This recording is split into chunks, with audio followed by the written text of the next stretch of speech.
भगवान तो ऊपर है। हाँ, ऐसे समय में सब साथ छोड़ देते हैं, लेकिन आपने बहुत सपोर्ट किया मुझे, बहुत ज्यादा। वेट बहुत लॉस हो गया था इनका, 63 वेट था, अभी इनका 73 वेट है। बहुत अच्छी बात है। वर्क भी करने, जॉब भी कर रहे हैं, सब चीज जो भी है हम आम जिंदगी जी रहे हैं अभी। मतलब मेरे लिए तो आप भगवान। आज इनको खुशी होगी आपसे मिलके कि मेरी एक आपने जिंदगी दी है। चलिए दवाइयाँ तो सब खाते हैं, लेकिन ठीक है, जिंदगी तो कम से कम बनी है ना। ड्यूटी भी कर रहे हैं, सब चीज, हम पार्क भी जाते हैं, घूमने भी जाते हैं। Thank you. जी हाँ, जो भी अभी आपने सुना है इसको हम आपको आगे के प्रोग्राम में सुनाएंगे। और ये मरीज के बीच में और साथ ही डॉक्टर पुनीत के बीच में जो बातचीत हुई है उसको लेकर पूरी रिपोर्ट है। साथ ही आपको ये भी जानकारी दी जाए कि ये पूरी रिपोर्ट जो है हमें कर्मा आयुर्वेदा की टीम द्वारा मुहैया कराई गई है और नेशनल खबर की टीम द्वारा ये निर्णय लिया गया है कि इस रिपोर्ट को आपके सामने रखा जाए, जिससे कि आप भी सही और सटीक इलाज लेने का निर्णय ले पाए।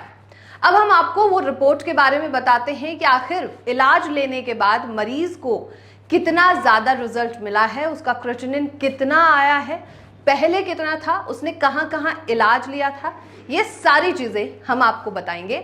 इससे पहले हम आपको किडनी के बारे में और क्रिएटिनिन लेवल के बारे में, जीएफआर के बारे में कुछ जानकारी दे देते हैं। जीएफआर टेस्ट ये जो है क्रॉनिक किडनी डिजीज के जो पेशेंट्स होते हैं उनके लिए कराया जाता है, किडनी फेलियर के लिए कराया जाता है।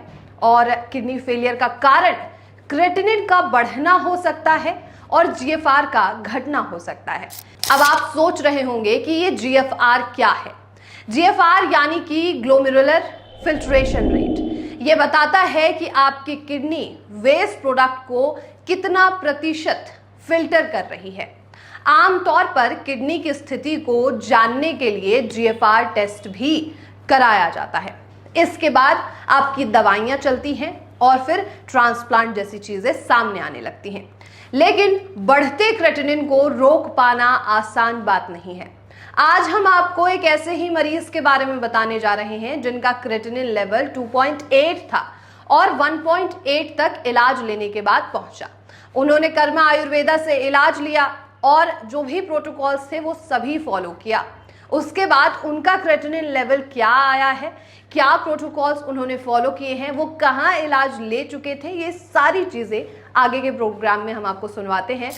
तो जो भी बातचीत हुई है डॉक्टर पुनीत और मरीज के बीच में, उसका खास हिस्सा हम आपको सुनवाते हैं। दर्शकों, हमारे साथ जुड़े हैं पेशेंट, जानेंगे उनसे किडनी भयंकर समस्या, जीएफआर कम होना, सीकेडी बढ़ना। एक पेशेंट और आराम मिला है उनको, आज हमारे साथ जो जुड़े हैं, जानेंगे उनसे कैसे इस भयंकर बीमारी को मात दी। क्या नाम है आपका? मेरा नाम विमलेश ठाकुर है और मुझे ये लॉकडाउन में मुझे प्रॉब्लम शुरू हुई थी। मुझे नहीं पता था कि किडनी की प्रॉब्लम है। मुझे बीपी हुआ था पहले हाई, बीपी मेरा था उस वक्त 200/160। तो मैंने कुछ मेडिसिन ली और उसके बाद छोड़ दी। फिर जब मैं वापस घर से वापस दिल्ली आया तो यहाँ भी मेरे को थकना हर चीज़ में, मतलब फिजिकली वर्कआउट नहीं कर पा रहा था। तो मेरे को एडवाइस किया किसी ने कि KFT करवा लो, तो मैंने KFT करवाया। तो उसमें क्रिएटिनिन लेवल मेरा 2.80 था। फिर चारों तरफ सर्च करने के बाद पता चला कि कर्मा आयुर्वेदा है और किसी टीवी पे भी देखा था हमने, टीवी पे भी देखा था। उसके बाद मेरे एक रिलेटिव के फ्रेंड्स ने करवाया था कर्मा आयुर्वेदा से, तो उसने भी एडवाइस किया कि आप यहाँ पर आइए। तो फर्स्ट मंथ में आया तो मेरा 2.80 था। सेकेंड मंथ मैंने 1.90 आ गया था। यहाँ से मेडिसिन स्टार्ट करने के बाद जो प्रिकॉशंस थे वो सब करने के बाद, देन उसके बाद मेरा कंटिन्यू डाउन ही होता चला गया और अभी मेरे को बहुत ज़्यादा रिलीफ है।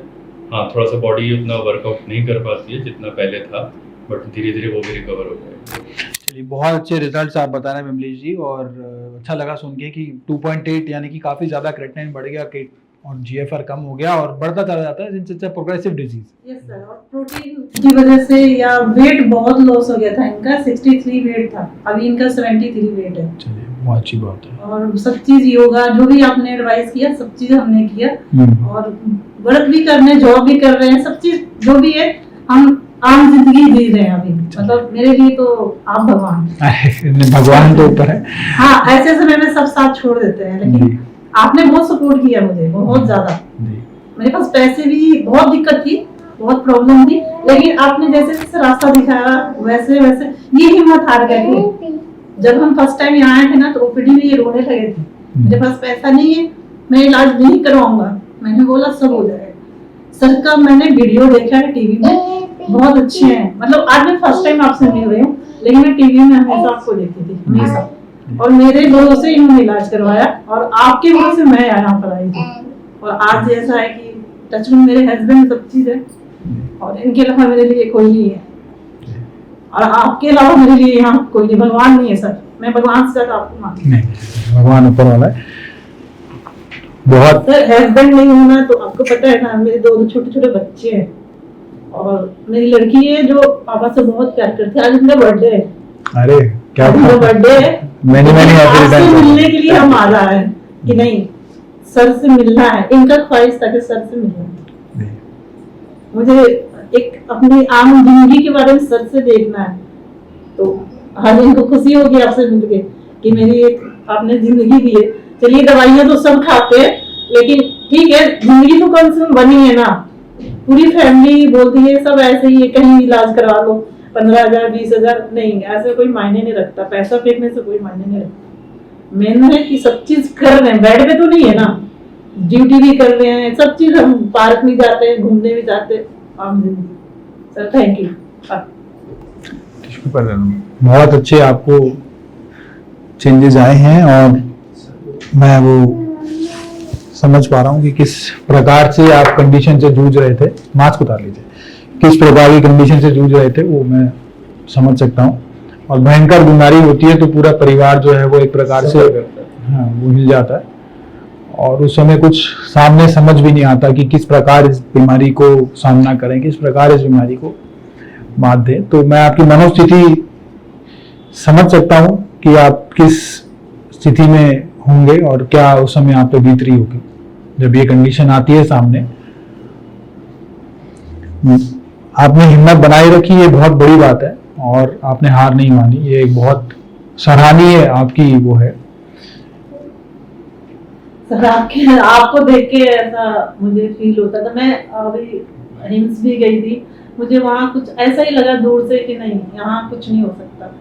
मतलब ऐसे ही चली गई थी, ऐड देख के हमारे एरिया में आए थे, चली गई थी। लेकिन नहीं, मैं इनको समझाती रहती हूँ, ये टेंशन देते हैं, मैं नहीं लेती। और हमारे साथ भी कोई नहीं है, मतलब फैमिली वाले भी नहीं साथ दे रहे, कोई देखने तक नहीं आया है। खुद हमारे इनके मम्मी पापा नहीं देखने आए हैं, मैं दिल से कह रही हूँ, ये मुझे बहुत बड़ा दुख है। इनके मम्मी पापा नहीं आए देख अभी तक नहीं है, क्योंकि हमारे ऊपर दुख आया ना तो कोई नहीं आएगा। लेकिन हम ऊपर वाला है और आपका हाँ 1.8 क्रेटनिन हो गया, that's a good thing and things are improving. 2.8 से 1.8 हो चुका है इनका क्रेटनिन, और जो है इनका यूरिया और क्रेटनिन दोनों कम हुए हैं। 2.8 वाली रिपोर्ट अभी ये लेकर नहीं आए, तो मैंने इनको बोला है जैसे ये जाएंगे तो रिपोर्ट मुझे सेंड करेंगे और मैं इसमें लगा दूंगा। 1.8 हो चुका है इनका, बिमलेश ठाकुर पेशेंट का नाम है, और 2.8 यानी कि 3 तक पहुंच गया था, मेजर डैमेज हो चुका था उस समय किडनी को, और अब ये 1.8 हो चुका है। दैट मीन्स बहुत से रिजल्ट्स और चेंजेस नजर आए हैं पेशेंट को, और फिजिकली भी और साथ में क्लिनिकली भी चेंजेस आए हैं। बहुत ज़्यादा शायद मैं भी नहीं बोल पाऊंगा इस वीडियो में, क्योंकि थोड़े से सिचुएशन ऐसी है कि लेकिन ये ज़रूर है कि पेशेंट ने बहुत अच्छे चेंजेस और इम्प्रूवमेंट्स देखे। और मेरे साथ एक बार मिलकर बोलेंगे, स्टॉप किडनी डायलिसिस। तो ये थी पूरी रिपोर्ट। आपने जैसे सुना कि मरीज ने सारी चीजें अपनी बताई कि उसने कहाँ इलाज लिया था, क्या क्रेटिनिन था, अब क्या क्रेटिनिन है, क्या प्रोटोकॉल्स उसने फॉलो किए, ये सारी चीजें। तो अगर आपके मन में अभी भी कोई सवाल है तो प्लीज उसे कमेंट बॉक्स में लिख सकते हैं। और पूरी रिपोर्ट अगर आप देख चुके हैं तो आपसे एक और हम रिक्वेस्ट कह सकते हैं कि प्लीज किसी भी सोशल मीडिया प्लेटफॉर्म पर जाइए, किडनी से जुड़े हुए तमाम इलाज, कर्मा आयुर्वेदा से जुड़े हुए तमाम जो रिव्यूज़ हैं वो ज़रूर पढ़िए और उसके बाद जाकर आप इलाज के लिए विचार कर सकते हैं।